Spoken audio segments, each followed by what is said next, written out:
Meu boa tarde aí para todos e todas. Hoje é dia 22 de julho de 2010, quinta-feira. Verbete é o 1637. 3 páginas, 40 elogias e 8 máximos. O tema, plenitude estrita. A especialidade para axiologia. Definição. A plenitude estrita é o estado ou condição da realidade inteira, completa, total, integral, rigorosa, precisa e acabada, a menos imperfeita possível, alcançada pela consciência. As plenitudes pessoais possíveis. A existência humana vivida com plenitude laboriosa. A acabativa interassistencial de alta plenitude estrita. O nível máximo de alta completude ou excelência evolutiva vivenciado pela consciência. A conjugação no mesmo ato do esmero, da exatidão, da justeza, da precisão, do primor, da correção e do capricho. A observância estrita do relevante. A suficiência satisfatória dentre as insuficiências humanas generalizadas. A exteriorização de energias conscienciais benéficas ao cosmos. Na remissiologia nós temos 15 itens e destacamos: autopensenização analógica, autossuficiência evolutiva, completude consciencial, dinâmica das complexidades e extrapolacionismo. Frase enfática. O nível de excelência da plenitude estrita é a condição ímpar de sustentação do desenvolvimento dos desempenhos da consciência lúcida, aspirando novos estágios evolutivos à frente. Você já alcançou alguma realização ao nível da plenitude estrita? Em qual área de manifestação pessoal? Eu quero dizer para vocês que lá na pensenologia, a autopensenização, está faltando um N. E tem uma frase aí que está solta. Sinonimologia tem muito espaço. Isso aí eu preciso de ver lá, eu vou olhar também no original. Agora, pergunta. Com seu conhecimento, gostaria de saber se tem algo novo sobre fibromialgia. Faz uns 7 anos que a tem e os medicamentos são fortes. Sendo uma doença que não dá o resultado em exame laboratorial, alguns acham que não existe. Aprendi a conviver com ela, não gosto de tomar os remédios e medicamentos sempre. Tomo somente um anti-inflamatório quando não aguento mesmo as dores. Com isso, as atividades são limitadas. Olha, a melhor coisa que você faz é procurar na internet tudo que está falando. Fibromialgia, tem muita gente que está estudando aí esse processo. Agora, seria bom ver na internet como é que está a situação hoje. Estudando em grupo os verbetes, tivemos uma dúvida. Quais diferenças o senhor poderia apontar entre o hiperpensene e o megapensene? Algum exemplo? Não, isso aí é mais ou menos mega e hiper, quase sempre o processo é de alcance a maior. Quer dizer, o processo sempre é maior. Quase sempre o que eu chamo a atenção é que o hiperpensene eu ponho como sendo o parapensene aumentado. Parapensene quer dizer um pensene parapsíquico, multidimensional, grandão. Às vezes isso ajuda. Agora, o megapensene, quase sempre, a gente chama atenção dentro daqueles pensenes essenciais que a pessoa tem, qual aquele que salienta mais, que aparece mais. Então, é o megapensene para a pessoa. Por exemplo, num trabalho dela, o que é que seria? Qual aquela ideia básica que sustenta o interesse da pessoa na pesquisa? Quais são as regras estritas presentes na natureza? De que modo a plenitude catalisa a nossa hiperacuidade? E como podemos fazer essa otimização no nosso dia a dia? O caso é o seguinte, as regras presentes na natureza é o processo da própria fisiologia do corpo, o jeito que nós vivemos, o modo da gente se manifestar dentro das coordenadas do universo físico. Então, o cosmos, por exemplo, ele estabiliza ou estabelece ou determina determinadas condições nossas. Por exemplo, ó, se eu julgar isso aqui, ó, o negócio cai. Por quê? Existe uma gravitação que puxa. Isso tudo é processo do cosmos. Assim, nós temos uma série de condições aí para a gente estudar. São regras estritas presentes na natureza. Qualquer coisa que eu julgar aqui vai cair. Então, veja, nós temos que estudar. Para isso, a física é boa, mostra essas condições óbvias da situação da vida humana. Agora, nós temos que fazer o seguinte, eu vou repetir aquilo que eu sempre falo aqui. O problema é você pegar a energia imanente e usá-la sem deteriorá-la, sem poluí-la. Isso aqui é o assunto. Mas é secundário. Poderíamos ampliar a acabativa interassistencial de alta plenitude estrita e de que modo a exteriorização das ECs benéficas ao cosmos otimiza a excelência das nossas plenitudes possíveis. Deve-se pensar cosmicamente e agir localmente? Sim, é isso mesmo. Você já deu o resultado aí. Isso é o processo básico aí, seu, da ecologia. Agora, o problema todo sério aí de tudo isso é o seguinte. Tudo que você pensar positivo e lançar no cosmos, você tem uma resposta boa a seu favor e você está ajudando os outros. Por exemplo, um copo de água limpa que você joga no mar, sempre vai enriquecer o mar. É das pequeninas coisas que nós vamos ver as grandes. Então, o processo do copo d'água é muito sério. Eu falava isso no Rio, o povo ria. Mas é um fato. Jogar um copo de água limpa no Oceano Atlântico. Em certas áreas está tão poluído que vale a pena. Mais um copo. Na montagem do verbete existe uma ordem dos opostos. A melhor ideia, primeiro, em contraposição à situação contrária. Sim, mas isso varia infinito, tá? E eu não faço isso sempre, não. Eu, às vezes, faço o contrário para a pessoa pensar. Porque, senão, é muita banana para um tostão. Fica muito barato, mas a pessoa não raciocina. Pois, às vezes, percebo que, para os jejuns como eu, fica mais difícil identificar qual a melhor ideia sem essa ordem. Não, isso é bom. Você acaba vendo. Isso é ótimo. Quer dizer que eu estou fazendo você pensar. Já ganhei. Essa já, 1-0 para mim. No verbete hoje é antagonismologia, o antagonismo, detalhismo e perfeccionismo. O antagonismo, plenitude estrita, mito do perfeccionismo.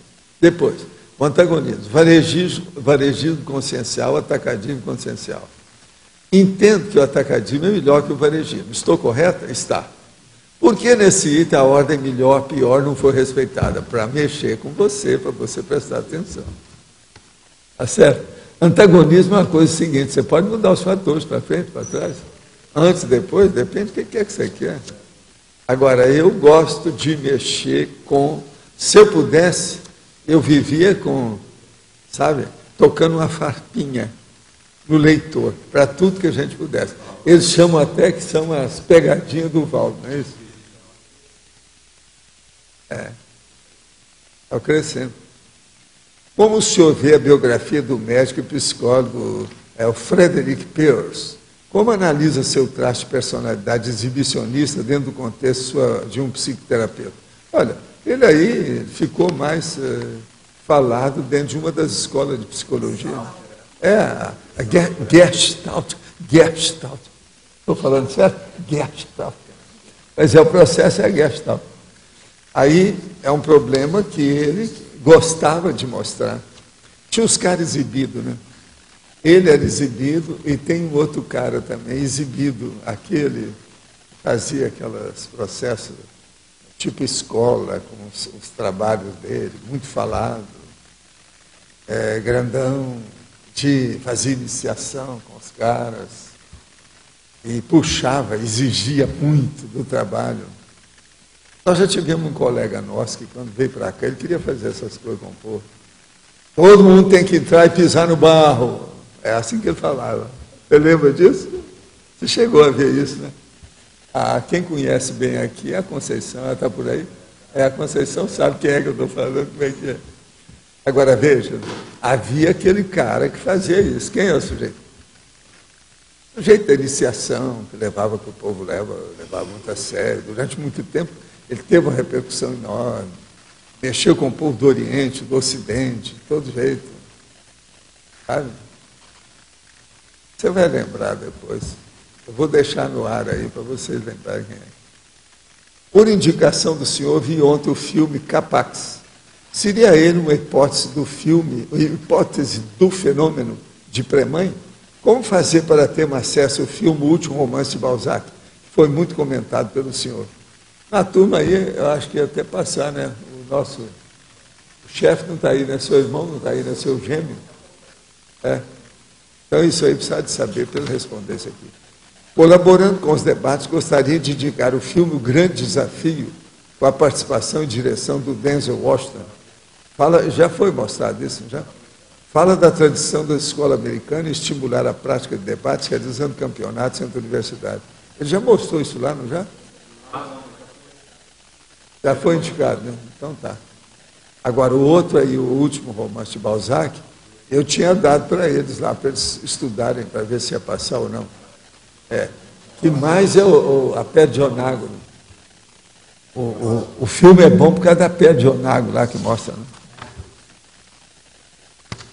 Sou engenheiro e tenho uma pequena fábrica de frutas congeladas. Como posso fazer para melhorar o ambiente empresarial, fazer com que toda a cadeia de valor seja beneficiada, aplicação da cosmoética e outra ferramenta que possa aplicar? Acredito que o futuro de qualquer segmento seja a organização cosmoética. O senhor tem desenvolvido algo sobre o assunto? Sim. Eu vou trazer qualquer hora aqui para a gente debater o processo. Eu coloquei até o momento, está com 233 itens. Eu estou dando sugestão, um macete técnico-administrativo. Então, eu vou trazer, pode ser que isso, na ocasião, vai te ajudar. Agora, precisa de ver quando é que vem, porque tem uma opção de verbete aí na frente e tal. E outra coisa, daqui 2 dias nós já vamos entrar com mais 20. Já tem a listagem lá toda. Tem uns quentes, sabe? Eu peguei o papel, estava me pegando. Eu preciso tirar a luva, porque estava muito quente. Sabe o papel com os verbetes? Você entendeu, né? Tá, gente, eu queria falar para vocês isso aqui, ó. Convite da Sinvex. Então, olha, presta bem atenção no que eu vou falar. Convite, comemoração, 6 anos da Sinvex. Hoje, dia 22 de julho de 2010, a Sinvex completa 6 anos de existência. E por isso convida a todos para a celebração ao fim da tertúlia, no hall de entrada do tertuliário. Eles não estão falando o que vai acontecer nessa celebração. Se é arrasta-pé, se é comes e bebe, se o Loche não ficou sabendo, eu não sei, não deve ser comes e bebe. Se você não ficou sabendo... Agora, aqui, ó. Há 6 anos planejando a evolução consciencial. Max Planejamento, inteligência evolutiva, maturidade precoce, autodiscernimento, autocrítica, gestações conscienciais, assistencialidade, parapsiquismo, comunicabilidade e intelectualidade. Tudo isso é a base do processo da Sinvex. Agora, eles mostraram aqui, e tem uma mão, que é a esquerda, está pegando o Brasil. Aqui, ó. América Latina é a mão esquerda, presta atenção. Ó. Por quê? No mapa fica a esquerda, mesmo de quem pega. Vai ver. Agora, está bonito. Bonita as mãos, etc. Quer dizer, e outra coisa, eles pararam aqui, ó, setentrião e a parte nossa do hemisfério, sabe? Então o negócio está em cima do lance, mas o Brasil está aqui todo amarelo, ó, amarelo e verde. Parece que isso aqui é verde, né? E a terra é verde. Mas verde e amarelo. De modo que vocês então fiquem preparados, não se assustem a hora que sair, que vai ter uma celebração. A gente não sabe se tem foguete, que eles não estão falando nada aqui. Eu não sei o que é que tem lá. Você acha que é coisa do Loche? Então deve ter alguma coisa de comes e bebes. É mais ou menos isso. Então vocês já ficam sabendo, ficam já fazendo a boquinha. Né? Em homenagem ao Loche, aí a gente trouxe um bolo, né? Então é um docinho aí para agradar o pessoal. Ah, tem doce então? Então vão adoçar a boca de vocês. Então, vocês podem falar tudo que quiser aqui, porque vai chegar lá fora, vocês vão ficar docinhos. De modo que acerta, equilibra. É isso, equilibra. Professor, Sim. aqui à sua direita. Eu tenho uma dúvida que eu acho que cabe dentro desse verbete. É o uso que o senhor faz do cosmograma nas suas obras, principalmente o Pacífico, Reurbanizados Pacíficos e agora na enciclopédia. Eu e a Sandra estivemos estudando isso hoje. Como aplicar o cosmograma na escrita. Então, usamos esses seus livros para orientar, né, a gente. E a gente ficou com uma dúvida, quando é que o senhor coloca a referência no próprio texto e aqueles que o senhor inclui na bibliografia? Você está falando do ponto de vista de referência? Sim, por exemplo, citação, do Reurbanizados para cá, o senhor tem usado muita referência do cosmograma. Sim. Né? Então, por exemplo, lembrando aqui, né, a síndrome da ectopia afetiva. O senhor vai pontuando, colocando exemplos, né, de matérias que o senhor extraiu do jornal.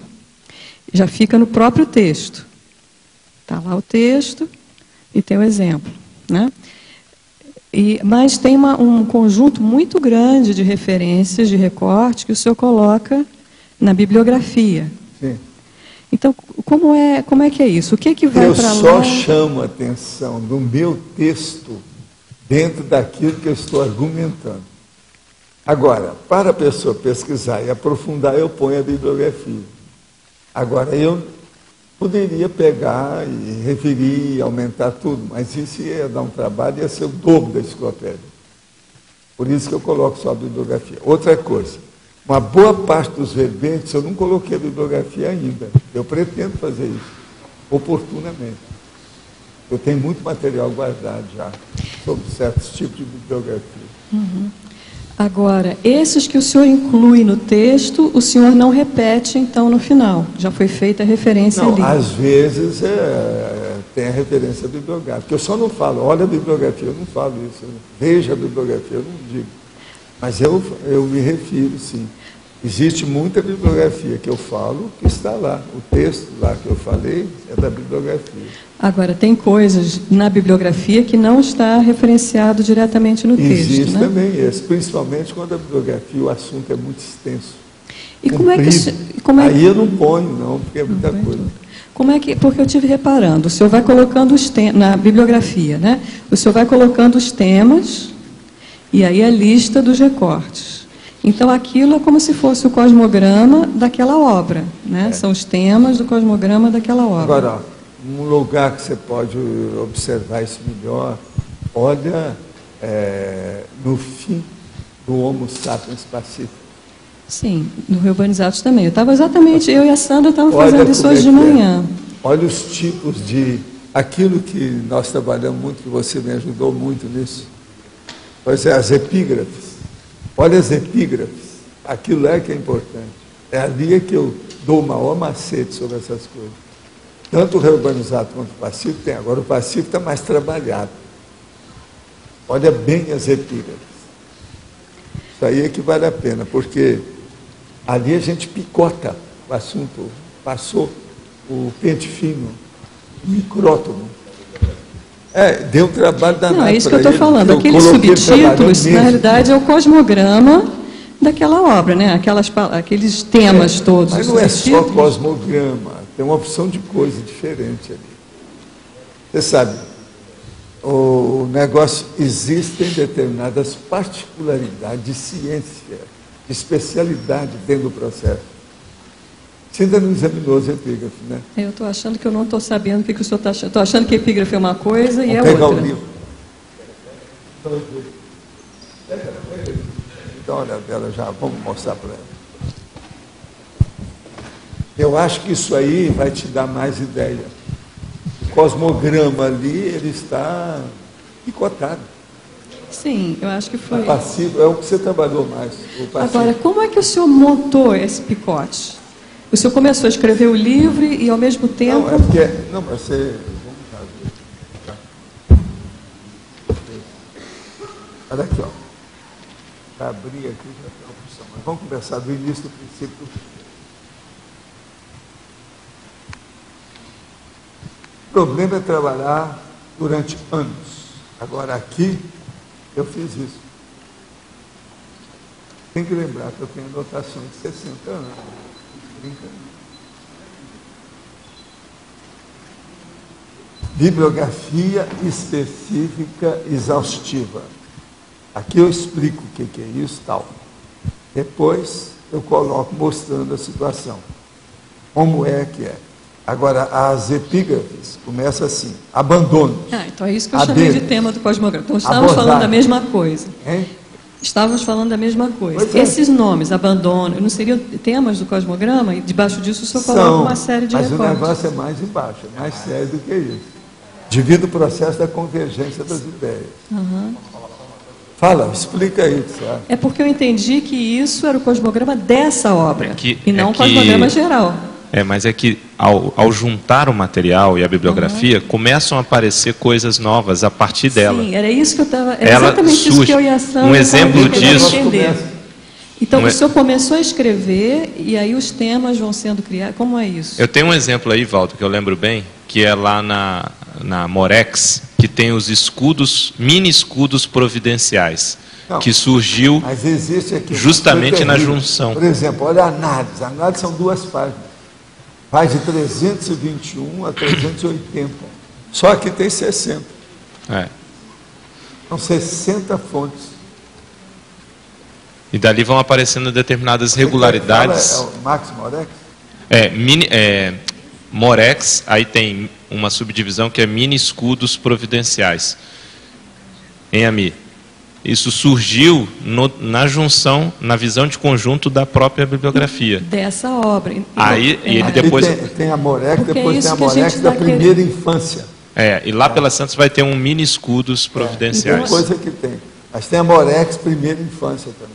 Então, o senhor foi pensando os recortes e depois reclassificou, digamos assim, de acordo com esses vieses que a obra apresentou, foi isso? Isso. Agora, ó, essa bibliografia aqui é simplesmente violenta. Sim, a gente esteve estudando isso hoje. Bem, vale a pena ver, porque essa aqui picotou, nós picotamos tudo. Porque tem só 9.625 fontes. Então, é pouco. Agora, não necessariamente o senhor usou esse... O que é, Fábio? O senhor não usou, digamos, especificamente lá no texto, o senhor não usou isso tudo. Mas ao incluir aí... Não, eu usei o conveniente para a minha argumentação. Mas isso dá todo um respaldo. Agora, ó, o que eu quero é isso. Eu quero o Mega Centro Cultural da Holoteca para eu colocar... A expor. Lembra das minhas pastas? Ela me ajudou muito nisso. Sem local e espaço é impossível. Quando a gente levar a holoteca para lá, Mega Centro, eu vou estender o holociclo até no fim. Não vai ter nem sala ali para dar aula, nada disso não. Se tiver, tem que ser no meio. Entende? Para poder a gente ter a visão disso. Então, por exemplo, já pensou a gente estender todo o cosmograma ali? Sim, daquela... Estender os dicionários, são 1.500 metros quadrados. É isso que eu desejaria. Entendeu? Isso aí precisar para mim entrar mais nesses detalhes. Agora, isso aqui, ó, eu já dei uma ideia. Na minha próxima vida, isso aqui vai me ajudar. Entende? Porque aqui você tem os altos e baixos de tudo que o povo falou dentro daquele momento evolutivo, que é agora. Dentro desse período, século XXI. Você veja, alguns desses têm 60, como eu peguei um ali, ó, de cara, 60. Quer dizer que é uma fotografia da realidade aqui do planeta nessa ocasião. Esse assim que aparece uma página, 2, olha só, aqui ó, mais. Ó. Só o Criminologia Una Bomba tem de 7.886 a 7.933. Tudo falando sobre Una Bomba. Quem é que já estudou tanto Una Bomba? É muito pouca gente. Eu estudei, desde que o homem apareceu, eu me interessei por ele. seguir os negócios nos States, lá nos Estados Unidos. É que eu reparei também, quando o professor Waldo fez essa omnigrafia, é que com o tempo aí ele sabe tudo, ele sabe a política de cada jornal, o perfil dos jornalistas, quem estuda o quê, tem jeito. os principais autores. O Unabomba, por exemplo, é uma das coisas mais sérias que eu fiz em matéria de estudo assim. Negócio terrível. Por isso que é que tem tanto... Porque Nós temos isso tudo. O melhor da história é o seguinte: nós temos todas essas fontes bibliográficas. Então você pode fazer uma exibição do cosmograma dessa e hoje obra o estudo está aumentado. O próprio Unabomba que eu estou falando, há mais ou menos uns 15 dias eu vi uma nova notícia aí que mexia com ele. O negócio. O cara está vivo. Está vivo, né? Porque isso é que a gente estava querendo ensinar, né, para os escritores. Quer dizer, como... sei, mas vai devagar, né? Você está querendo... Não, mas pelo menos a gente exemplifica, né, professor? Está querendo muito. Agora, o que eu vejo é o seguinte: ensina como chegar nisso. Sim. Já é uma boa. Porque, na verdade, a pessoa Mas começa com um cosmograma genérico, tipo A a Z. Se ela chegar aí e ver esses 9.000 e lá vai fumaça... Não, ela não precisa ter 9.000. Se ela tiver 900, já é um upgrade, né? Você pensa bem, só esse caso do Unabomba. Uma coisa assim, vamos dizer, eventual, esporádica, até um pouco estranho, né? O processo do Unabomba. Mas é bem Agora, anos 70, né? Eu achei muito importante como estudo de consciência. Um homem desse, um gênio matemático da universidade, e o cara, então, coloca na cabeça e ele volta a ser mega assediador do passado dele. O cara é louco, totalmente ficou pirado. Mas você não acha que é um reflexo dos anos 70? O que tem? Eu acho que o Unabomber é um reflexo dos anos 70. Não, tem nada de reflexo dos anos 70. Não, é ele mesmo. É ele mesmo. O processo, eu penso que em qualquer época ele ia arranjar desculpa para ser assim. Aquilo é um regressismo. O povo coloca muito dentro da sociologia e da política, sempre vai arranjar, não, isso é influência de 1968, é isso e aquilo, bobajada. Isso aí, ó, eles mandaram até uns dados aí sobre sociologia, mas eu acho isso muito superficial ainda. Precisa de aperfeiçoar mais, ver mais detalhes, assim, em matéria de hipótese, de teoria. Não, eu falei isso em função de certa, eles do ficam LSD. muito superficiais e faz um artigo e publica. Tem um monte de coisa assim. Eu recebi agora uma série dessas publicações, mas eu tentei espremer. Ontem à noite eu estava lendo isso. Tentei espremer alguma coisa para ver se achava, não achei nada. Eu vi 8. Tem umas de 200 páginas, a revista, sobre os processos sociológicos. Agora, eu agradeço muito os que mandaram para a gente. Inclusive, um que me mandou foi o Luiz, de Londrina, aquele meu amigo que esteve aqui uma temporada, lembra do Luiz?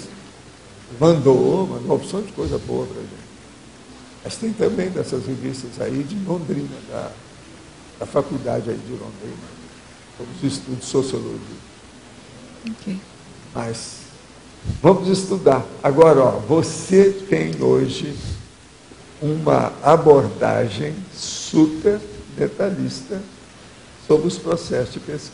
Você, matéria de bibliografia, tudo isso. Você é uma das pessoas que entende bem a minha bibliografia, que o povo acha que eu sou um pesquisador bibliográfico. Quer dizer, eu até agradeço muito, que é uma honra nessa. Não é para qualquer um. Porque bibliografia, do jeito que eu faço, é exaustiva, é a plenitude estrita. Bem em cima do plenitude estrita é justamente esse tema aqui. A dúvida é bem em cima do dia. A palavra estrita, o povo corre dela, eles têm medo disso. Toda vez que você fala estrita, tem gente que tira o corpo fora. Eles caem fora, saem correndo, de medo. Porque o negócio exige muito.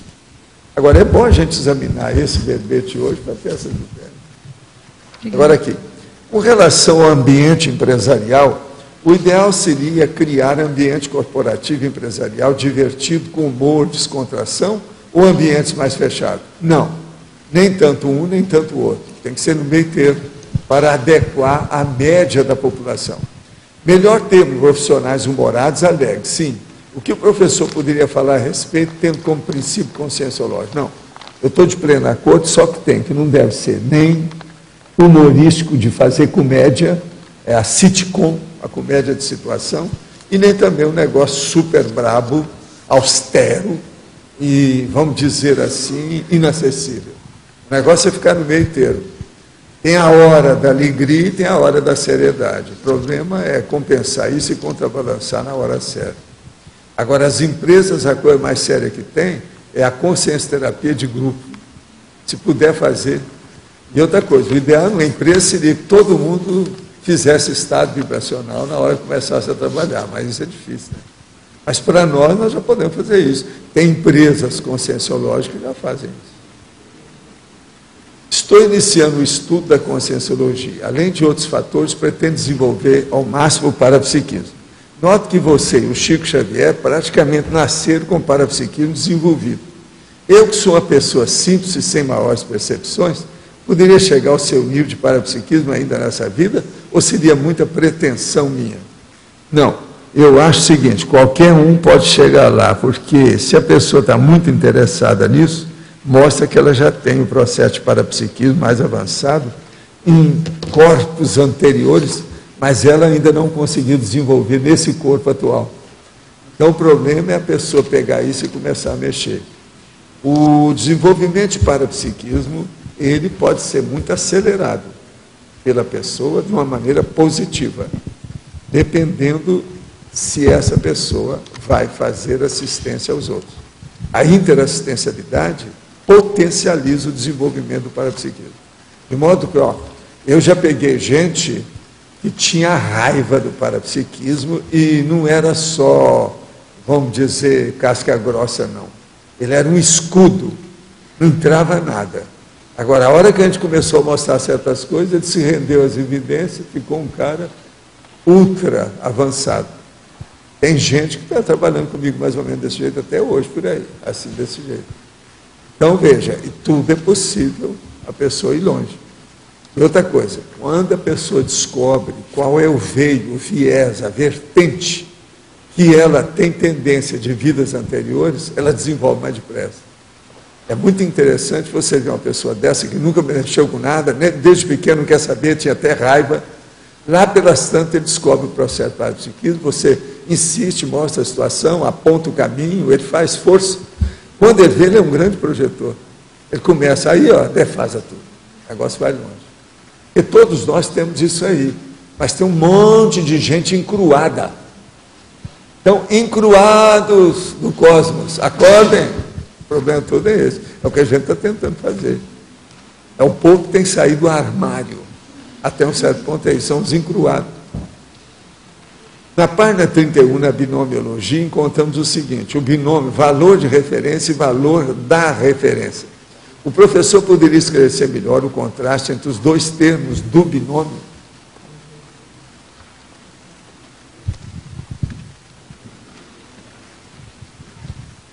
O binômio valor de referência e valor da referência.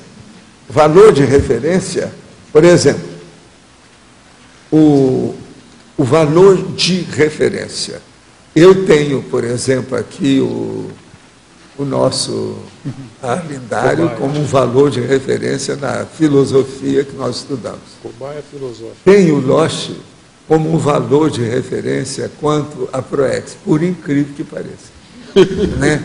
Tenho, por exemplo, meu chefe aqui, que é entende? Esse eminente sulista Adélio, do Rio Grande do Sul, Adélio, que é um grande cara, o Adélio, em matéria de administração, com computação cibernética e outras coisas. Isso são valores de referência que eu tenho. Agora, o valor da referência. O valor da referência. Qual que é? Na questão do Adélio, o valor da referência mais sério é ele já ter tido experiência em matéria de administração. Na sua questão, é porque você, junto com seus amigos, vocês fundaram a Apex, são especializados no assunto. O Arlindário, é porque ele andou estudando isso há muito tempo, já debateu com todo mundo, já quebrou a cara de tudo quanto é jeito, em matéria de filosofia. Então, veja, esse é o valor da referência. Então, há uma diferença. Agora, eu estou dando só duas diferenças, mas vocês podem falar mais. O que vocês acham disso? O valor de e o valor da. Quais são? Agora, por exemplo, uma referência que a gente falar é aquele, a gente tem que ver aquele. Agora, um valor de referência, por exemplo, qual é o preço desse livro? É um valor de referência. Agora, veja, qual o valor da referência? Por que você se referiu e indicou esse livro? Você entendeu? Um é o preço dele, o outro é o conteúdo, o valor do conteúdo. Por aí vai. Tem muita coisa que a gente pode mostrar. Agora, o que eu quero é que a pessoa faça isso. Ela comece a perguntar para poder explicitar o assunto. Então, uma mudança de letra muda tudo. É o de para dar. Aí é só um é pelo a. Não é nada, uma troca. Mudou tudo. Mas fala. Não, que o dá especifica, né? Mas a pergunta minha é o seguinte aqui. A plenitude estrita, pelo que eu entendi, seria usar a potencialidade evolutiva máxima. No nosso caso aqui, acho que é isso, né? É. Agora, lá na exemplologia está falando do complexo.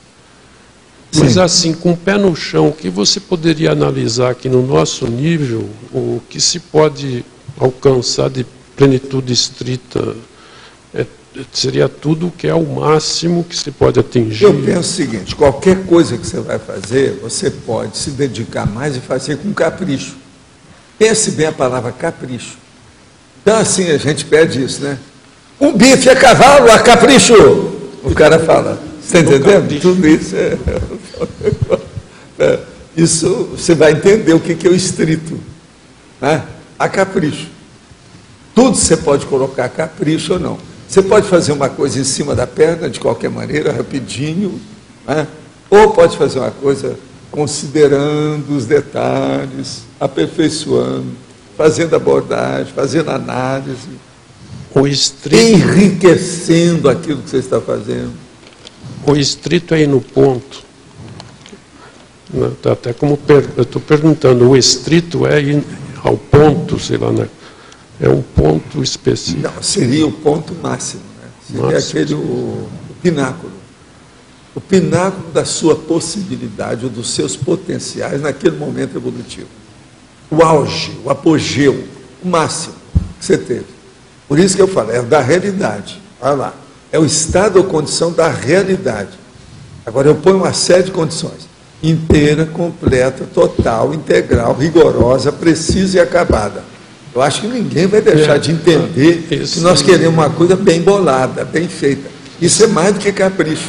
O povo vai ler isso aqui e vai falar, não, mas isso é inteiro. Inteiro e completa, e total, integral, isso é a mesma coisa. É a vovozinha que não é. Outra coisa, rigorosa, precisa e acabada, também não é a mesma coisa. O processo é perceber isso aí. Então, essa diferença, quando você fala o estrito, e junta tudo isso aqui, pois é, aqui, definição. Tem outra, deixa eu só juntar para você. Olha aqui, ó. Vou ler outra de juntar. A conjugação no mesmo ato do esmero, da exatidão, da justeza, da precisão, do primor, da correção e do capricho. O capricho eu coloquei no fim, porque o povo gosta muito de falar, é capricho. Mas, por exemplo, em matéria de arte, eles gostam de falar o primor. E em matéria de matemática, é precisão. Em matéria de advocacia, a justeza.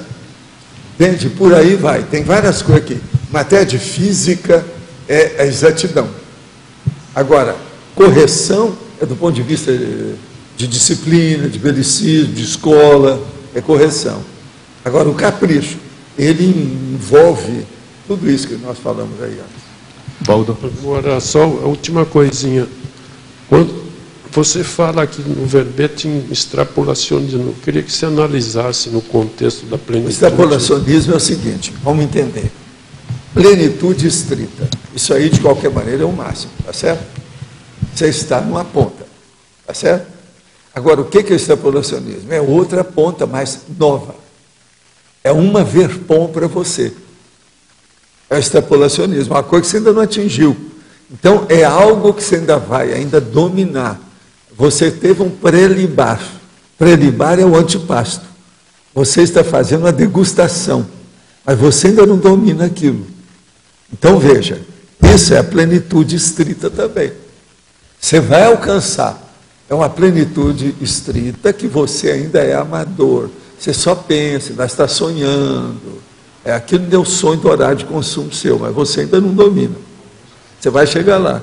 Com isso, a gente está começando a entender o processo mais sério. Agora, a plenitude estrita. Essa expressão é terrível. Vocês não vão ver isso com muita facilidade, não. Dentro da filosofia, a gente acha quem fala em plenitude estrita.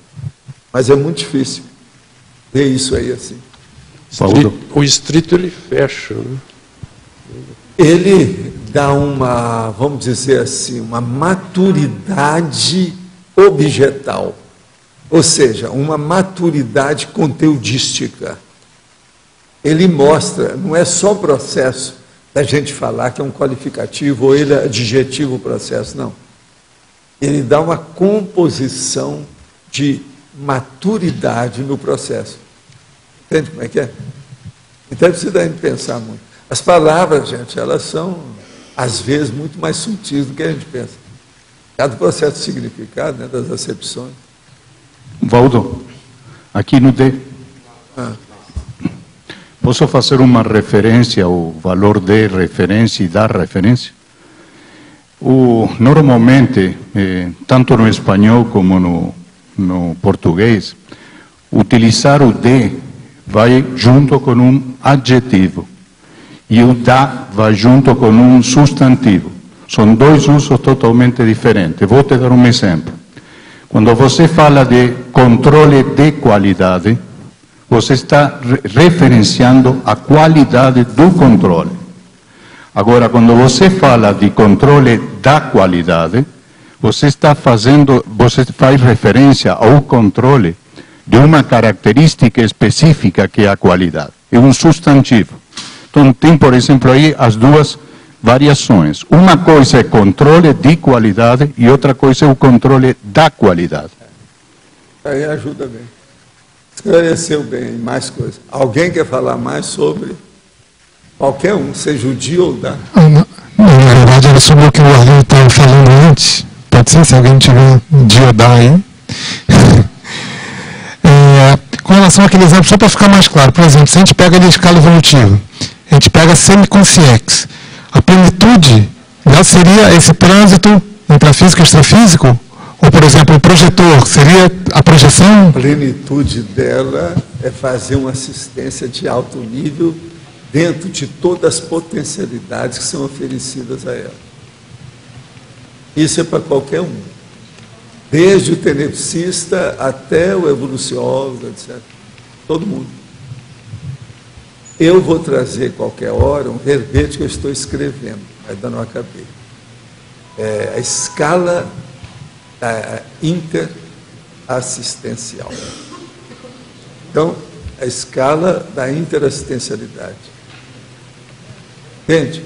Agora eu estou pondo 15 condições na ordem lógica, vamos dizer, decrescente. E junto com isso eu coloco 15 outras personalidades na ordem alfabética e não estão incorporadas naquelas 15. Então, por exemplo, eu ponho a turma da escala evolutiva das consciências lá. A maioria daquela turma que está mais viva, que somos nós, né?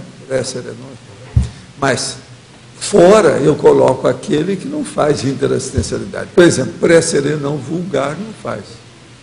Uma isca inconsciente não faz. Ela sofre assédio. Isso não é assistência. Então, eu vou especificar através de 2 listagens como é que são as coisas, para chamar a atenção. Não. Você vai ver depois. O negócio é brabo. Negócio velho. Agora, eu coloquei 15 que a pessoa pode ver, né? É a minha listagem que eu fiz, a pessoa pode fazer a dela. Agora, vai ter aquele cara que vai chegar e falar, não, eu estou fazendo a TENEPS, eu sou superior a serenal. Sr. Valdo, na fatologia o senhor coloca ali a teática judiciosa, a primeira linha. Teática judiciosa. O que seria exatamente dentro da plenitude? Pergunta aí do seu lado, essa dona aí pode falar o que é. Ela é especialista no assunto. Fala aí para ele o que é isso. Estou usando até os termos do juridiquês. Então, eu penso que justamente a precisão, né, muitas vezes, que o próprio direito tem que empregar. Teática judiciosa. Mais do que isso, você não tem jeito. Primeira coisa, Tanto tem que na teoria combater quanto na toda a prática. ambiguidade. Começa por aí. A impunidade que o senhor falou, né? Não, e também a ambiguidade. Ambiguidade. Que a ambiguidade é que vai entrar, né? Entre o lícito e o ilícito. Isso, Então, é a questão da precisão nas interpretações. Não é interpretação, no caso. É hermenêutica. É exegética. O negócio é outra coisa. É analiticologia, como eu chamo. Nesse caso, então, a justeza também, né? Justeza, a certeza adequada. Agora, ó, tem uma opção de palavras, né, nesse assunto. Talvez o ideal seria eu falar para vocês, deixa eu ver se está aqui. A realização. Então eu vou falar para vocês 7, aqui, ó, só para chatear, tá certo? Esmerada, factível, teática, plena, exata, exaustiva e fixada. Vou repetir. Realização, esmerada, factível, teática, plena, exata, exaustiva, fixada. Mais do que isso, nem Serenão não vai falar nada, não vai pedir. Se você chegar numa condição dessa, está com tudo. Isso é um teto máximo para o processo de realização. Agora, realização, eu não estou falando o quê? Pode ser qualquer coisa, desde que seja cosmoético, evolutivo, não é? Que seja bom. Olha o segmento. Presta atenção. É para não haver dúvida. Faltou alguma coisa? Não, observa do ponto de vista de direito. Observa do ponto de vista da computação, de comunicação. Observa. Observa do ponto de vista filosófico lá. Aí tem tudo, se você for olhar. Outra coisa, não vai dizer que o negócio parece que é igual, mas que não é. Observa bem. Agora, olha o alcance de cada coisa dessa. Entende? Isso aí, eu estava estudando aqui antes de começar aqui a tertúlia, que eu escrevi ali, baseado nas coisas que eu estava vendo aí. Esse verbete está falando isso indiretamente, mas ele não tem esse 7 aí, do jeito que está. Ele tem 2 7, tem um na definologia e tem outro na fatologia, mas não tem isso. Do jeito que está ali, não. Esse é o resumo de tudo. Agora aqui outra pergunta. Geralmente, quando atendo os meus pacientes com acupuntura, eu faço EV e exteriorizo energias. Porém, eu percebo que o EV e a exteriorização são mais fortes para alguns pacientes e mais fracos para outros. Qual seria uma possível explicação para isso? É porque, às vezes, certos pacientes estão absorvendo melhor a sua energia e outros ainda não têm o desenvolvimento para isso. Às vezes estão até coibindo, impedindo, travando o trabalho assistente. Você tem que ver a influência das consciências. Tem pessoa que é uma mão na roda, quer dizer, ele chega, ele potencializa o processo. E tem outra que ele atravanca ou regride, coloca para trás. Na sua opinião, uma pessoa que foi cientista desenvolvendo armamentos na época do nazismo e nessa vida utiliza a mesma tecnologia base para projetos pacíficos, por exemplo, satélite, pesquisas biomédicas, seria uma forma de superação do estigma daquele grupo karma? Não há dúvida, né? Pode isso ser considerado um auto-revezamento do processo evolutivo, mesmo sendo situação passada negativa? Sim. Tudo isso é o jeito da pessoa melhorar. Agora, pensa bem esses caras que faz, igual aquele cara da metralhadora, o negócio lá do russo. Não é fácil, né? Vai ter que mexer, porque isso aí vai repercutir em cima dele de tudo quanto é jeito. Você poderia falar com detalhes a sua vivência e os seus estudos relacionados ao Procópio Ferreira? Essa não, baseado em que eles estão falando isso? Procópio é o seguinte, eu sou fã do Procópio. Por quê? Ele me ensinou muito, ele me ajudou. O Procópio, ele rodava mostrando uma peça em que ele era sozinho, a peça inteira. Entende? Era mais do que monólogo o negócio dele, era muito sério, era mais do que as mãos de Eurídice. Agora, ele era o homem das 1000 faces. Ele rodou o Brasil todo mostrando isso. Agora, ele me impressionou muito porque eu estava estudando na ocasião, eu era do ginásio, é tanto que eu andava de uniforme, sabe, trabalhava, tudo de uniforme, aquele negócio todo. E eu fui ao Cine São Luís, que é lá da Matriz, a Praça da Matriz em Uberaba, que mais tarde foi aquele que, junto com os comunistas, a gente quebrou o cinema, sabe? Agora, porque eu estava saindo lá quando o negócio aconteceu, ele falou, põe as pedras, joga isso, não vai ter. Então, é o mesmo cinema. Mas foi nesse cinema que o Procópio Ferreira apareceu. Quando acabou, eu fui lá conversar com ele, cumprimentar a situação, um monte de gente foi.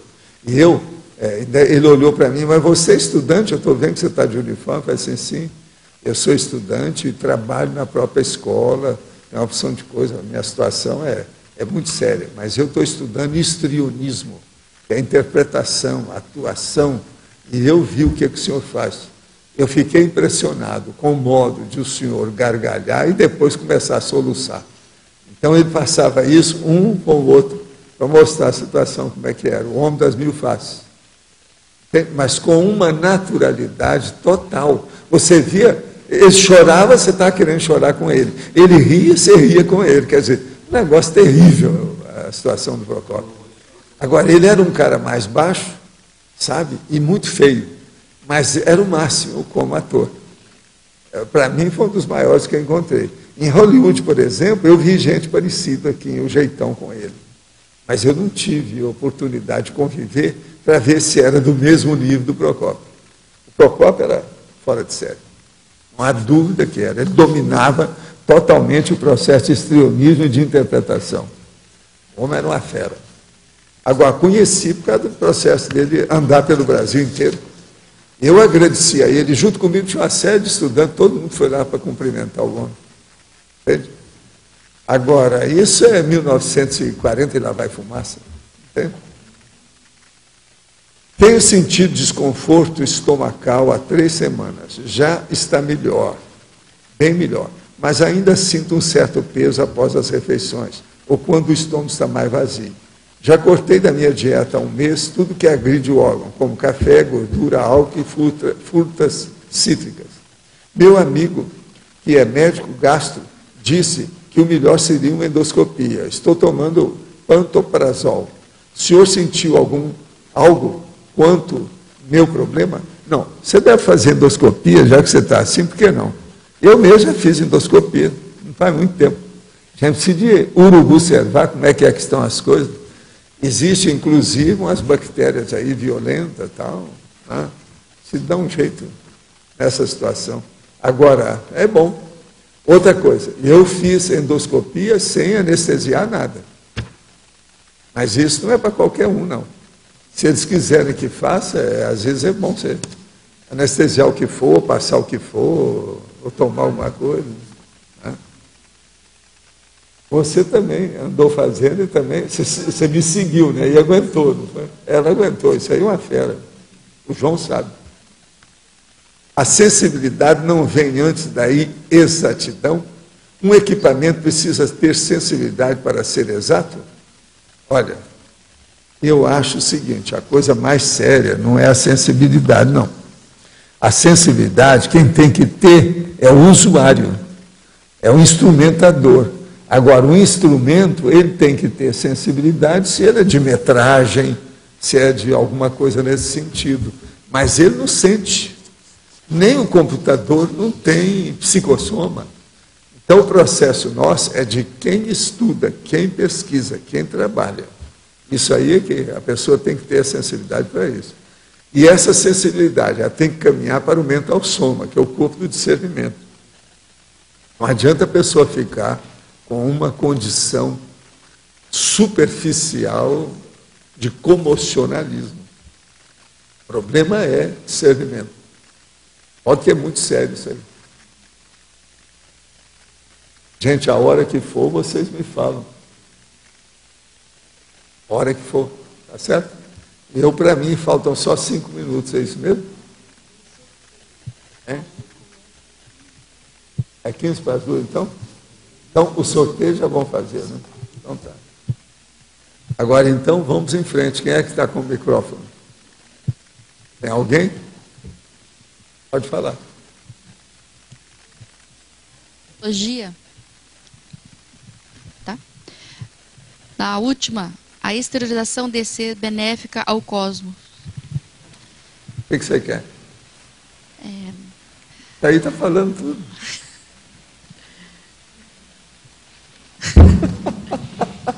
Não, mas às vezes você não faz uma esterilização mais específica para determinada situação? É esse? Não, você pode colocar tudo aqui, ó, para todas as aranhas que estão perto de mim.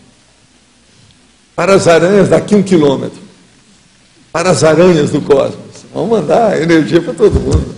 Tudo você vai ajudar. Um copo de água limpa potencializa o mar. Oceano Pacífico. Vamos pensar nisso. É assim que a gente tem que pensar. A gente tem que dar valor para os processos de energia que a gente tem. Sempre ajuda. Mas a minha dúvida, então, com relação ao cosmos, porque daí entra a cosmoética, porque daí você está... Como é que é? Não, o cosmos, o senhor colocou ali porque ele está relacionado à cosmoética, que daí acontece o melhor para todos. Não, é porque tudo, né? É o problema do universalismo. Né? A gente tem que ajudar todo mundo. Aquilo é bem mais amplo. Esse é o caminho. Olha aqui, ó. Cosmos. Eu sou amigo seu, você é minha amiga. Nós estamos dentro do cosmos. Aí eu estabeleço uma corrente daqui para lá. Você sente? Alguma coisinha? É isso aí. Muitas vezes, quando vou me projetar, me deparo com alguns fenômenos que me trazem um certo desconforto. Como, por exemplo, algo como se fosse um feixe de energia entrando ou saindo da região dos meus mamilos e na região renal, o que me traz uma intensa sensação de cócegas, até que são desagradáveis. Mas como sou sensível a elas, eu acabo voltando à tentativa de interrompê-las.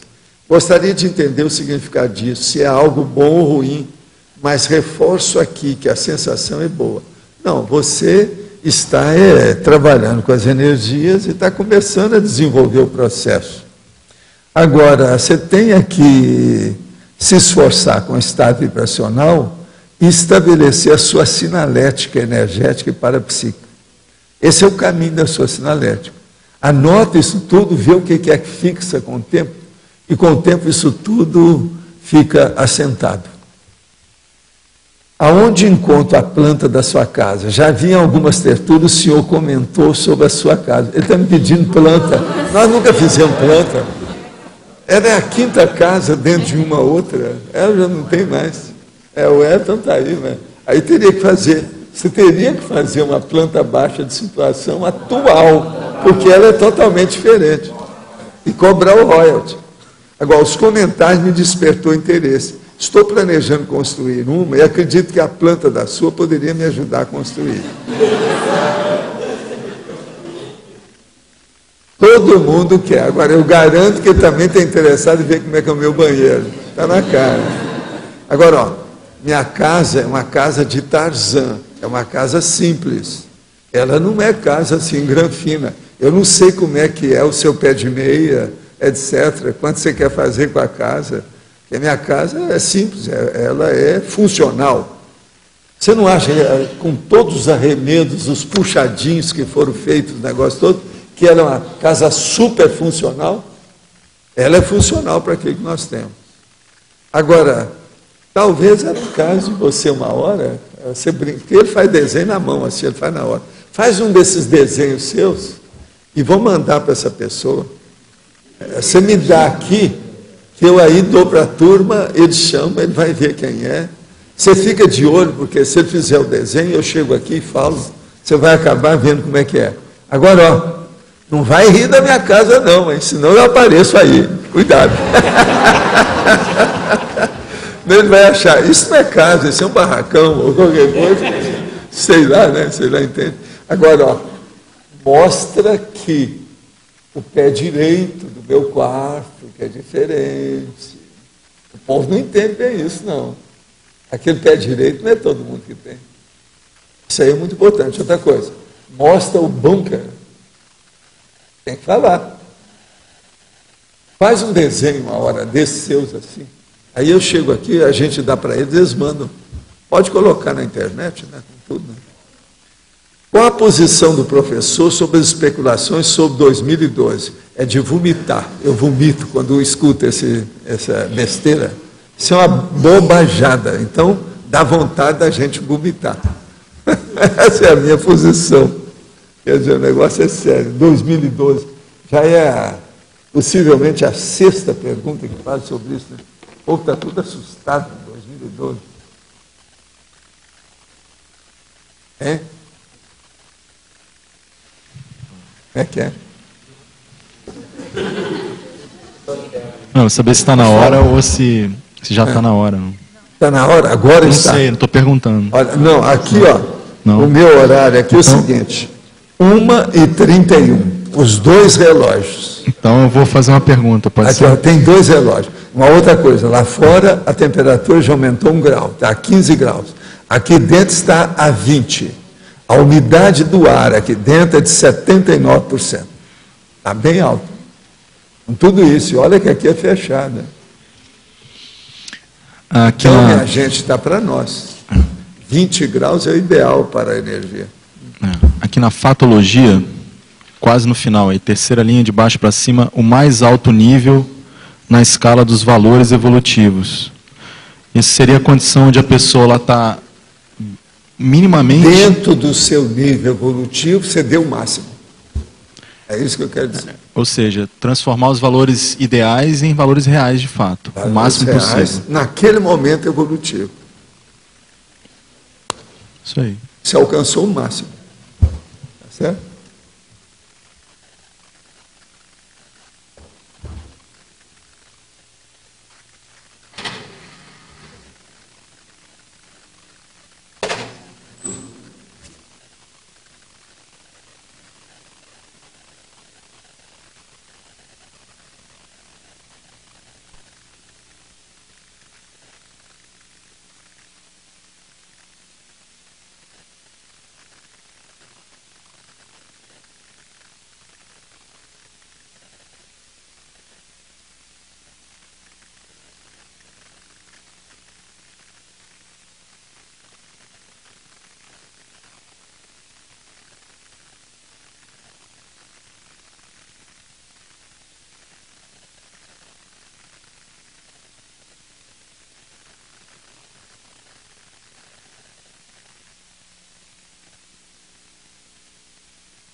Bom, em primeiro lugar, eu já sabia que ia ser sorteado.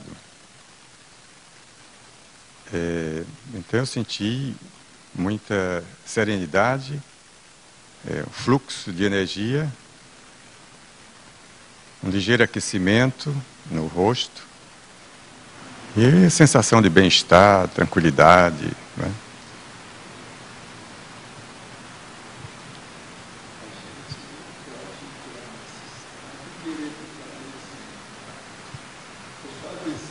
Para todos aí que está, porque senão a pessoa não quer parar nunca.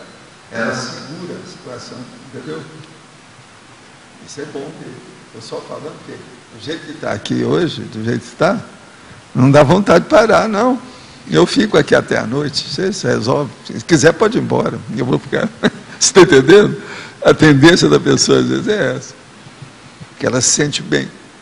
É o processo da zona de conforto específica, especial. Às vezes tem disso. Mas e você, como é que você foi? Depois que o meu cardio-chakra acalmou, demorou um pouquinho.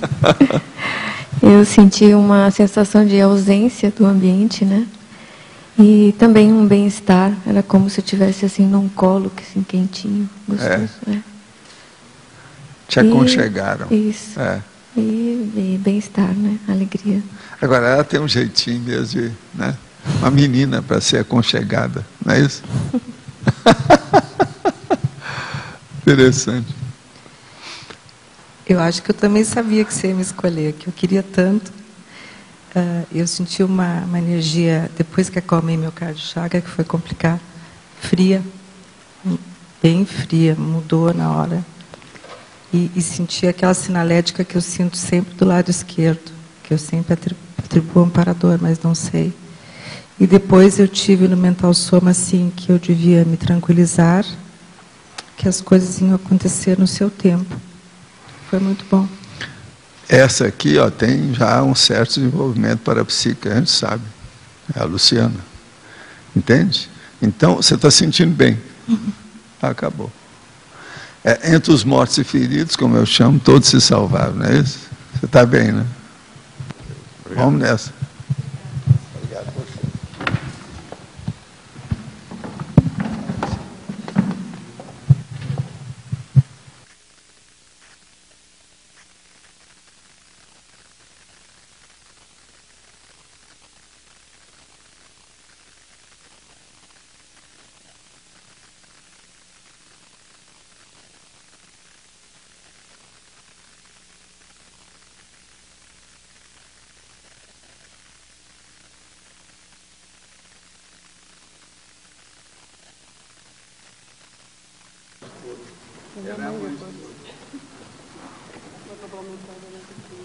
Mantenha seu espírito autocrítico, fica assim, tá?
bem, me senti muito acolhida. É um fluxo de energia muito intenso. O rosto ficou bastante quente, né? Uma temperatura mais quente. Em seguida, comecei a me sentir muito desconhecida, como se estivesse um pouco fora daqui.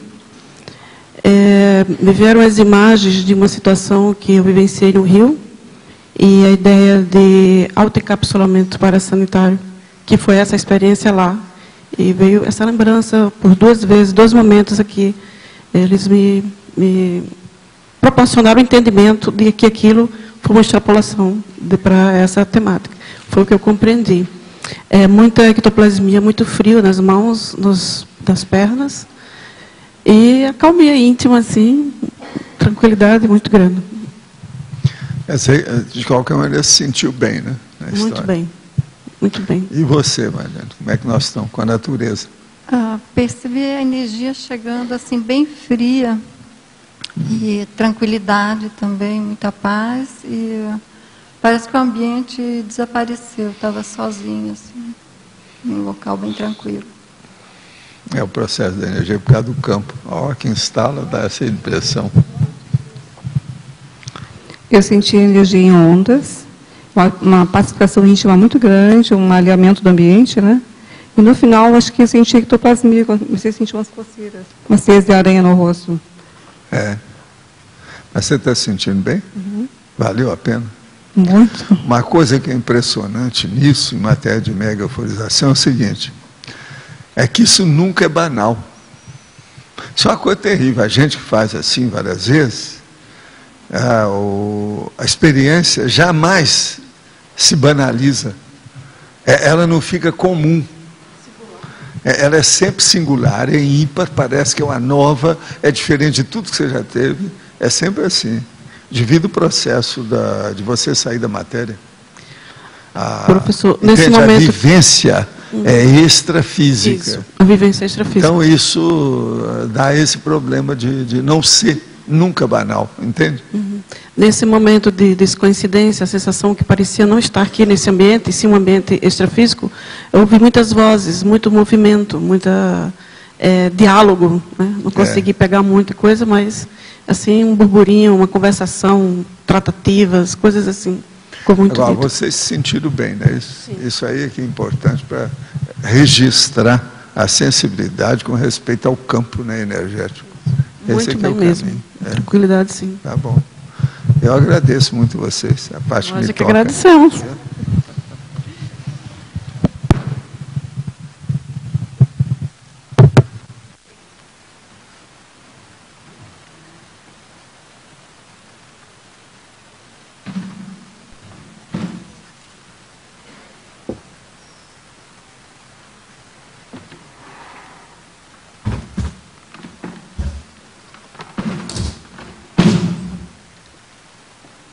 Agora, hoje eu percebi que tudo estava mais rápido.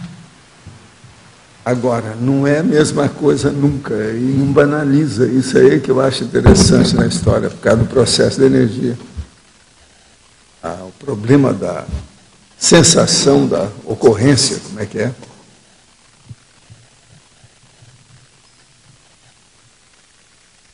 Eles não estavam mexendo com outras consciências hoje aí fora. Não, ficaram só conosco aqui. A mais específico, então, foi com mais calma. Okay? Agora, a energia é sempre assim. Você nota que é tudo diferente e, às vezes, dá vontade de você seguir com aquilo. Não parar, entendeu? Isso aí são condições que você tem que superar, porque senão cria problema, porque isso tem que ter também o limite, a situação. Você já pensou, por exemplo, se eu deixasse tudo que eu faço, só vou cuidar de mim. Então eu entro na mega euforização dia e noite, fico nessa. Isso é que os caras que buscam tóxico querem alcançar. Agora veja bem, com a mega euforização eu tenho tudo aquilo que eles estão procurando no tóxico que eles não acham. E eu sou consciente que eu não devo seguir com isso. Entendeu como é que é? É a hora de parar. E outra coisa, não sou dependente. Eu não tenho síndrome de abstenção. Nós vamos pensar sobre isso, aí o problema adquire uma outra capacidade, outra condição mais séria. Entende? Quando o senhor comenta que sempre é diferente, no caso da megaforização, a equipe extrafísica também ela é mais variável, vamos dizer assim? Não, às vezes, porque às vezes ela é mais, não é variável. Tem uma turma que trabalha sempre junto com a gente aqui. Mas às vezes aumentam os componentes que estão assistindo o trabalho. Então aquilo amplia. Quando tem ampliação de assistido, o número deles tem ampliação dos assistentes. Proporcional, mais ou menos. Hoje está mais específico. Hoje foi assim. Funcionou, deixei. Agora, eu vi, mais ou menos, era 11h55, quando eles chegaram e firmaram a situação. Agora, veja, eles são muito, assim, específicos nisso. Sempre eu vejo, mais ou menos, antes do meio-dia, quase sempre, que eles instalam tudo. É a hora que, como se segurasse o ambiente, para ser diferente. Então, por exemplo, a turma que está chegando, esse negócio todo, vem depois, né? O campo já está instalado, então não tem jeito de entrar. É como se tivesse estabelecido aquele negócio da polícia, que faz aquela faixa amarela. Cordão de isolamento. É mais ou menos isso. Hoje era 11h55, a hora que fez. Valdo. Eu sei porque aqui, quando eles mexem na minha área, você sabe, pisou no meu pé, eu já sei, na hora, não tem jeito. Qual que é a hora que você sente que tem que parar? Não, qual que é a sinalética? Do jeito que está aqui, porque eles estão comandando muita coisa, não sou eu, né? Eu não estou fazendo a minha mega autorização. Eu estou fazendo mais a deles com vocês. Então eles mesmos dão a ideia, a hora que sai. E quando é você com você que está trabalhando as energias? Não, aí depende o que é, né? O que eu estou fazendo, qual o objetivo. Sempre tem, né? A gente nunca está assim, totalmente assunta, entendeu? Totalmente livre. Eu estou sempre empenhado em algum contexto, em algum objetivo. Entendi. Entendi. É a vida. Valdo, você comentou que hoje foi mais restrito, né? Mais aqui.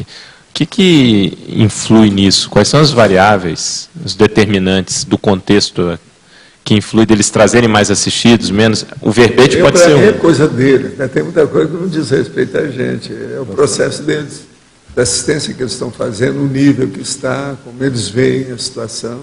Porque tem uma conjuntura, né? Hoje, por exemplo, parece que está mais ou menos o mesmo número de pessoas, né? Como é que é? Mas eu acho que tem gente nova aí. Hein? 120. Então hoje tem mais? Tem mais do que a média. Então eles devem ter, então, segurado a barra. E tem muita cara nova aí, que normalmente não vem. Tem muita gente nova. Que normalmente não vem aqui. Tudo isso influi, né? A gente tem que ver como é que é. Mas eu não vejo assim nada. Por exemplo, não há nenhum ataque extrafísico aqui comigo. É porque é interessante a gente saber o que influi nisso, né? Às vezes tem ataque, até nos outros dias, uma coisa ou outra, mas não é bem ataque. Eles soltam para a gente ver o que é. Solta a fera. Para ver onde é que ela vem me atacar. Aí a gente dá um jeito, etc. Encaminha, então. Mas, por exemplo, aqui geralmente não tem nada disso. Tá? Agora, o que é importante é isso que eu estava lá falando. O processo é o seguinte: nunca é a mesma coisa. Nunca fica banal. Está entendendo? E, às vezes, dá vontade de você prosseguir. Você não quer parar com aquilo. Então, por exemplo, é como você faz o corpo mole para sair de um determinado contexto para passar para outro. Você às vezes não está querendo. Não, vamos ficar mais um pouco. Tal. Você quer fazer um negocinho de tempo para prolongar a situação. Isso também não pode. Está entendendo? Tem que abrir o olho. O que a gente vai fazer? Porque é bom, né? É gostoso. Você se sente bem. Agora, da equipe fixa de amparadores desse trabalho, Valdo, quem são? A que estão normalmente? Aí o que está mesmo orientando minhas coisas é o Hércules. O numerador. Ele é que olha minhas coisas, porque está mexendo com tudo que é nosso aqui, né? O negócio não é fácil. Agora, a Rose Garen também. E outra coisa, a Rose Gardner é especializada no processo. Agora, eu não sei se eu já expliquei, uma vez eu falei nisso, mas eu acho que até que seria bom eu falar. Você sabe que a Rose Gardner, esse termo, essa expressão composta Rose Gardner, jardim de rosas, isso, para os americanos, em certas áreas, inclusive em canções, significa o cemitério, você sabia? Jardim de rosas é o cemitério. Agora veja, o cemitério o que tem? Vocês estão entendendo aí como é que é? Por isso que a gente deu o nome para ela de Rose Gardner. O povo fica pensando que é só por causa de rosa, um jardim de rosa. Não é bem assim. É a assistência que nós fazemos para as consciências. Você está entendendo como é que é? Tem até uma canção que é Rose Gardner. É de 1970. Fala desses assuntos. E lá, quase sempre, do ponto de vista da expressão americana, Rose Gardner parece que é o cemitério. Agora, por exemplo, se a pessoa, eu quero dar a você Rose Gardner, quer dizer, eu quero matar você. Está entendendo como é que é? Mais ou menos o negócio é esse. Existe uma canção sobre isso, se você procurar nas canções, você vai achar isso aí, Rose Gardner. Eu estou só lembrando para ver como é o processo da assistência. Então, por exemplo, a Rose Gardner é especializada em almas penadas, espírito errante, consciência. Você está entendendo? Pois é, alma penada, espírito errante. Entende? Alma errante, alma do outro mundo. Tem vários nomes, né? Tem. É isso aí. O Hércules está trabalhando com o senhor ainda aqui nesse... Não, hoje eu não vi ele aqui, não. Já faz alguns dias que eu não vejo. Ele não vê. Uma outra pergunta que eu queria fazer qual que é a interferência ou a influência das pessoas que são mega euforizadas no padrão e no tipo de campo que se estabelece? Tem alguma influência ou não? Sempre tem, porque ali no caso tem 3 pessoas novas, né, que entraram dentro do campo. Às vezes as afinidades são diferentes. Quase sempre essas 3 pessoas têm alguma afinidade, mesmo que tenha sido composta na hora, ou no dia, ou durante esse período. Mas sempre tem. Agora, isso varia. Você veja, de vez em quando são mulheres, de vez em quando são homens, isso aí também tudo influi. Assim, por exemplo, hoje para mim ficou bem perceptível a diferença assim, do padrão do campo do primeiro para o segundo, inclusive em termos de ritmo de energia. Da forma intermitente como o campo se estabeleceu. As pessoas que estão ali, elas têm uma influência maior nisso ou não? Nesse ritmo, por exemplo, que se estabelece? Ou é mais o trabalho? De sensibilidade, o que a pessoa percebe, né? Agora, se ela já está afinizada com outros, ela já vai perceber dentro daquele nível dela. Isso aí varia demais. Pessoa para pessoa, de pessoa para pessoa, de campo para campo. Varia. E o que Agora, o problema básico é a emissão da energia que nós fazemos. Agora, aqui do jeito que está, sempre tem a CE. Central Extrafísica da Energia. Isso não tem saída, sempre tem. Eu ligo na mesma hora, o negócio vai. Eu me predisponho na mesma hora, é como se ligasse a tomada. Aquilo vai. E às vezes intensifica, às vezes diminui, depende da modulação que eles estão fazendo. Então, e essa modulação, ela varia em função da assistência que é feita? Esse é o principal fator? Daquilo que eles estão fazendo, como é que é. Agora, o campo é todo assistido. E hoje eles estão fazendo, espalhando aí para vocês, etc. Atende um ao outro, quando precisa. Feito. Agora, eles já veem tudo antes. Eles já têm uma ideia do processo antecipadamente. Antes de começar aí, a gente entra lá. Professor, eu gostaria de saber assim, por que varia tanto a percepção que a gente tem? Porque tem dia que a gente sai daqui, depois do trabalho, assim, feliz. Outro dia você sai mais calmo, outro dia sai mais saltitante. Não, mas aí é você. Mas por que isso aí varia? É você, aí é o seu temperamento, o que ocorre? A energia está atuando em você através das manifestações desse momento evolutivo seu. Aquilo que você está sentindo ali, naquele dia, daquele modo. E para que a gente possa manter uma estabilidade maior, além do domínio do EV, o que a gente precisa estar fazendo? O problema é ver se você sente sempre a energia do campo. Enquanto você estiver aqui, o dia que você aparecer, você sentir. Não interessa seu modo, o trabalho que você está fazendo, o que você está sentindo. Você tem que sentir a energia. Você sente. ter sensibilidade para, vamos dizer, fazer a prospecção do campo que está aqui. Isso para você é o melhor. Entende? Não interessa as suas atividades. O campo está aí. E ele é uniforme, ele é constante. Ele mantém padrão. Agora, é a pessoa que varia. O padrão dele é um só. Está esterilizando energia. É uma fonte de energia. É uma pequena usina do processo. E, assim, seria pertinente, por exemplo, em qualquer lugar que a gente esteja, a gente procurar fazer invocação desse campo, para fazer o experimento, testar, ver como funciona? Para fazer experimento, você deve fazer, né, por todo lado. Mas agora tem que ter cuidado com isso, verificar bem, para não ter rebarbas, né? Mas é o caminho. É por aí. Professora, por que o Luiz disse, por que o Luiz disse, desde de manhã eu sabia que eu ia ser chamado?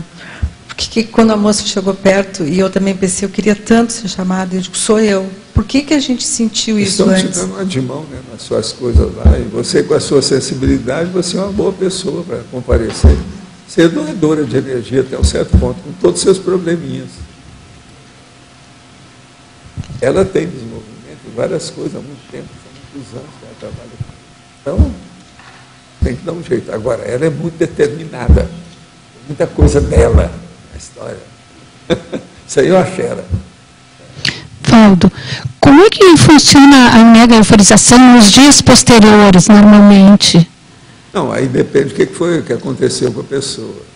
Se ela foi dada uma limpeza nela, a tendência é ela ou manter essa limpeza ou se sujar toda depois, né? Depende do que é que vai acontecer.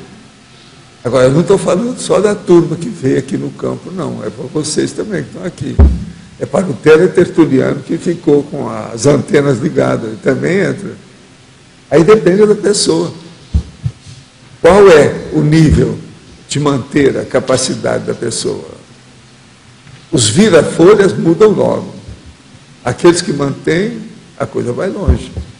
Isso pode melhorar muito a vida da pessoa de uma hora para outra. Os amparadores estão assistindo aí, eles assistem mesmo diretamente. Que o senhor fez aquela historização, eu senti todo o processo do campo. É como se eu fosse, é assim que eu estou me sentindo, como se eu fosse atendida. A hora que você começar a sentir bem o campo, você vai ver a hora que ele vai acabar. Antes dele acabar. Você vai sentir o término do campo junto com o campo, junto com a gente. Entendeu ou não? Não. Aqueles que tiverem muita sensibilidade vão chegar nesse nível. E outra coisa... Vai ver a hora que está... Não, agora vai acabar. Você sente direitinho. Certo. Então, nesse nível, você estava pulsando no mesmo ritmo do campo. E outra coisa, isso aí para mim já está padrão, né? Eu vejo a Dimener no campo, quando é instalado. Ah, sim. Isso aí, para mim, é uma, duas, três, várias vezes, sabe? Para mim, a Dimener é a e mesma outra coisa que nem no observa antes a condição que está aqui, e depois a hora que acaba. Entende? Entendi. Se você quiser, é o seguinte, fecha os olhos na hora que começar, e abre na hora que a gente acabar. Veja na hora que você abrir os olhos como é que o campo é diferente. Você vai ver Dimener, pelo menos instantaneamente, você vai ver Dimener. É tudo mais branco, com mais energia, etc. Tal. Mais nítido. Parece que a gente está enxergando mais com a lente mais forte. Professor. E dá diferença também, uma oscilação às vezes. É o processo de clarividência, isso aí mostra isso aí. Aqui. Qual é a conexão da megaforização com a atividade que o senhor tem lá embaixo no Luciclo, nos atendimentos? Que eu estava de manhã lá e... eu não participei da atividade, mas a sensação que me deu era bem essa. Lá depende do caso. Nós temos, às vezes, tanta energia igual o campo que está aqui. Hoje de manhã... Depende do que é. Tem de tudo. Entende? Por causa do processo de assistência. E, às vezes é preciso, né? Hoje de manhã teve algum... Lá embaixo, uma coisa que tem muito é o seguinte. Eu vou atender uma pessoa, antes da pessoa chegar, a gente limpa o campo da pessoa. Então, às vezes, tem uma, duas consciências que seria bom ser afastada, etc. Não é bom estar ali. Para a pessoa abrir o jogo. Ela ficar mais solta. Que eu percebi assim, uma diferença sentado próximo, né, lá dos atendimentos. Todo eu mundo percebi. sabe, já teve gente que já esteve aí trabalhando com isso, inclusive médico, médica, tudo para ficar perto de mim. Eu percebi. Agora, você sabe, tem dia que às vezes a gente atendia muita gente. Entende? Hoje não, quando tem muita gente, geralmente eu estou atendendo 10, 15, não passa disso. Já teve época que eu atendia mais. Eu percebi assim, uma expansão das ideias, até assim, o afastamento de companhias extrafísicas que já estavam há algum tempo, euforia, alegria, vários assim... A gente evita de ter muita gente lá perto devido aos processos íntimos, privativos da pessoa. Agora, se uma pessoa fica lá, ela percebe tudo do campo. A turma lá daquele processo, os 20 estações de trabalho, como a turma chama, né, na mega mesa, aquelas pessoas que ficam ali, elas sentem o que a gente está fazendo. Tinha algum amparador específico hoje, lá de manhã? Sempre tem. Quando eu estou atendendo as coisas. E às vezes tem caso difícil, porque você está mudando, às vezes, tá influindo o destino da pessoa, está querendo decidir certas coisas sérias. Tem de tudo. Profissão, negócio, casamento, dupla, entende? Mudança de lugar. Proex. O negócio não é fácil. Se a gente fosse contar tudo, olha, o law e order às vezes vai ficar pequeno. A gente for mostrar tudo que tem aí por aí. Não é fácil. Tem muita coisa. Entende? Agora, a gente procura minimizar, né? Mitigar os problemas, né? Os percalços, as vicissitudes do problema. Mas, às vezes, tem muita mazela na história, tem que ir com calma. Agora, a gente nota que é muita gente que está estudando, né? Muita gente nova, está renovando. Isso é muito bom. Atualmente, por exemplo, na minha vida, eu vejo isso muito mais do que no início do instituto, qualquer coisa. Hoje o povo está tudo na renovação. Está havendo muita reciclagem.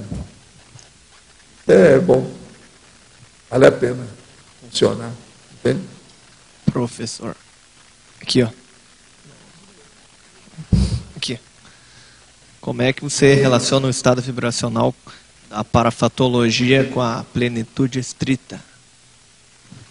Aí depende da pessoa, né? Se você se predispõe melhor e se harmoniza com os amparadores, eles atendem mais você, porque tem chance de fazer isso.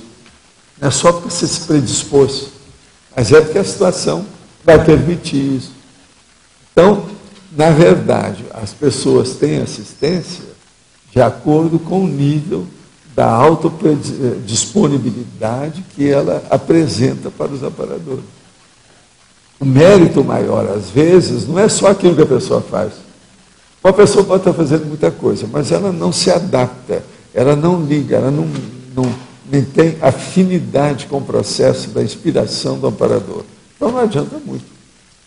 Entendeu? Ela não vai receber muito porque ela mesma está bloqueando a comunicação. Então o processo de comunicação de energia é muito sério, tem que levar em consideração. Tem dia que as pessoas estão mais predispostas, outro dia não estão. Varia infinito. Um processo do fígado, uma intoxicação que a pessoa tem, pode mudar totalmente o modo dela observar as coisas devido ao bom humor. Ela fica de mau humor, dá uma alteração, pronto. Aquilo ali, ela não, como diz em inglês, I am not in the mood, quer dizer, ela não está para isso. Então tem um dia que você está mais para entrar no campo de energia. Tem dia que você não está. Agora, o dia que você está no top para entrar no campo de energia, e você entra num campo forte, sai de baixo. Tudo pode acontecer.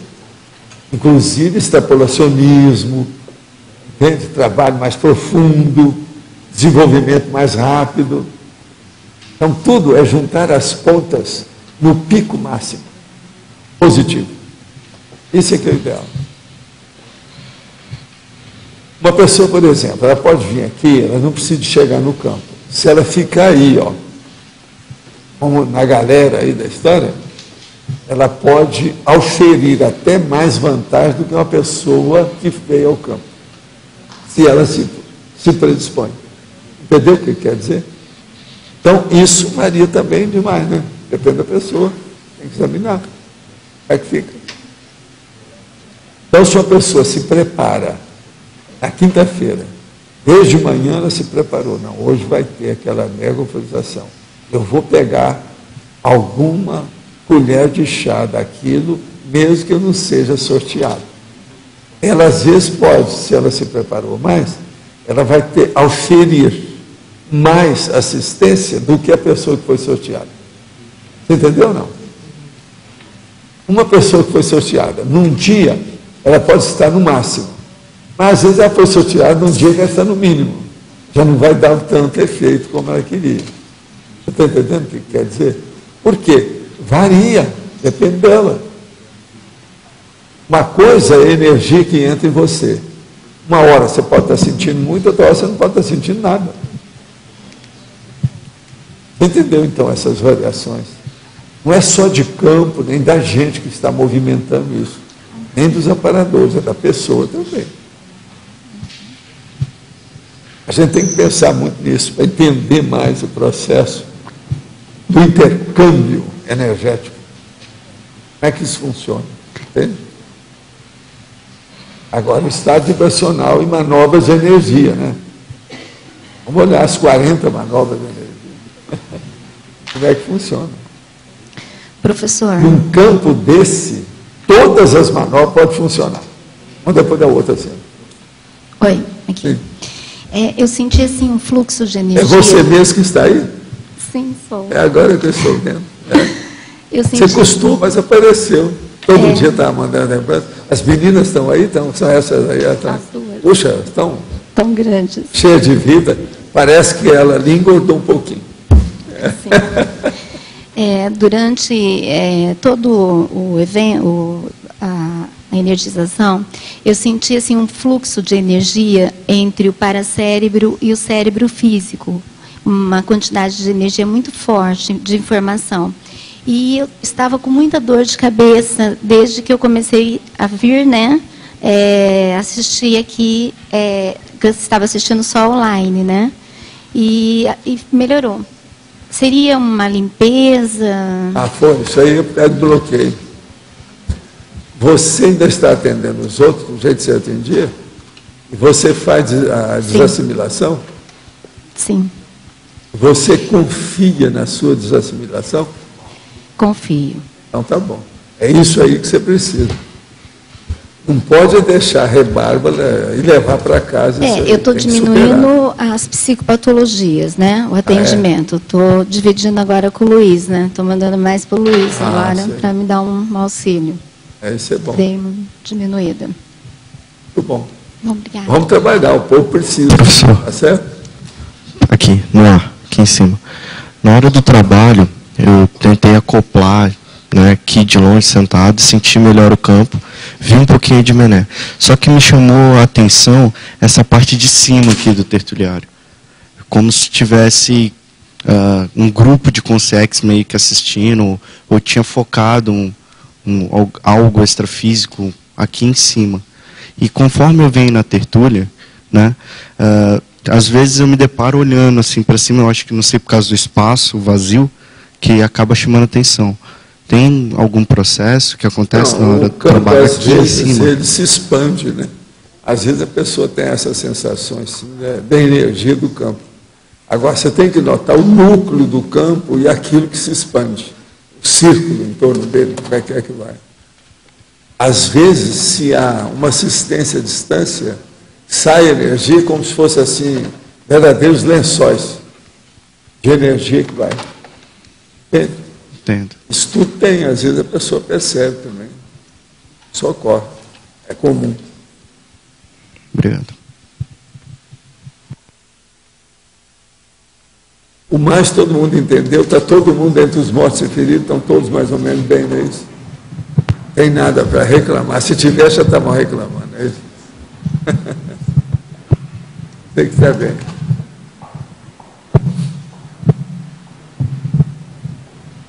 Então, minha gente, Vamos lá, já tem gente lá, não? Vamos em frente, nosso comercial, por favor. Obrigado.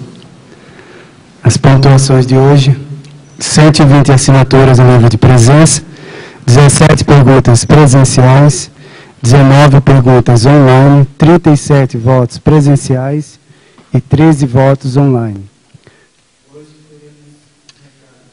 teremos o ECP3, a Rose sobre a Unescom, o AMIN acoplamentário, a Sinvex, concurso, o currículo do inversor existencial, e a Patrícia e a Vivian sobre o primeiro encontro de empreendedorismo e negócios.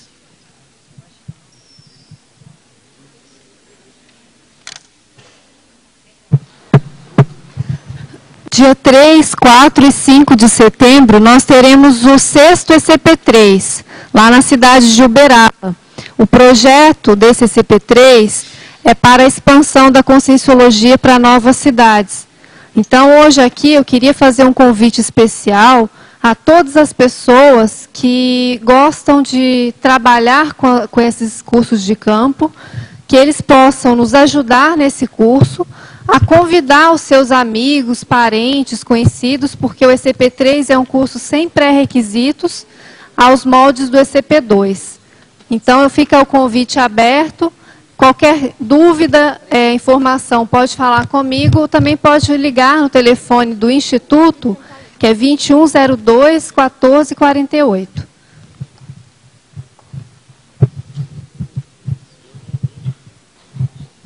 Boa tarde a todos. Eu e o Márcio estamos aqui em nome da Sinvex para convidá-los para o curso Currículo do Inversor Existencial. Esse curso vai ser ministrado pela internet. Tá? Ele é composto por 17 aulas, tá? E 34 horas de aula. As aulas serão aos sábados, iniciando-se no dia 14 de agosto, as aulas pela manhã e terminando no dia 11 de dezembro.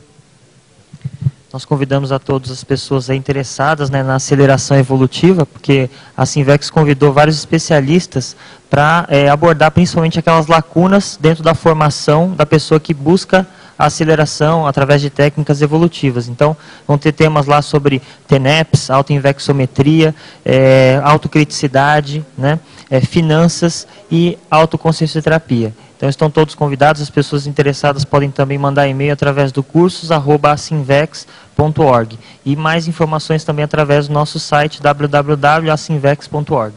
Obrigado.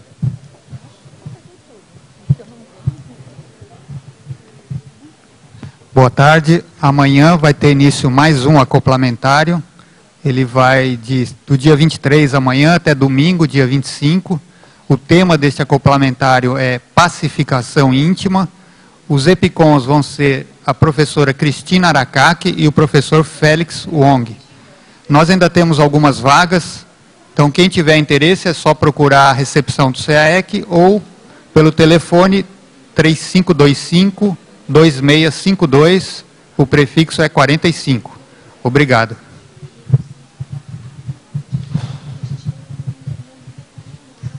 Boa tarde a todos. O Discernimentum e a Unicim convidam para o primeiro encontro de empreendedorismo e negócios da Cognópolis Foz, que se realizará neste sábado 24 de julho, das 8 às 19 horas. O evento será no auditório do Discernimentum e contará com palestras sobre empreendedorismo da Cognópolis, casos de sucesso, incubadora de empresas, condomínio empresarial, seguro-saúde, cooperativa de crédito, dentre outros assuntos. Bom, o evento vai se encerrar com a inauguração do Espaço Saúde. Então, a gente pede a todo mundo que tiver interesse em participar do evento, que ele é gratuito, né? Lembrando aí a todos, não tem custo nenhum, que se inscrevam até amanhã. Então, o prazo da inscrição da gente vai ser até amanhã. Podem se inscrever pelo e-mail gerência@discernimentum.org ou pelo telefone 2102-1400. Então, o prazo da inscrição é até amanhã, tá bom? Boa tarde. Mentaleis é o verbete eleito para amanhã, da especialidade intraconscienciologia, ficando omnicatálise, da especialidade catalisologia, para sábado. Então, boa tarde a todos e até amanhã.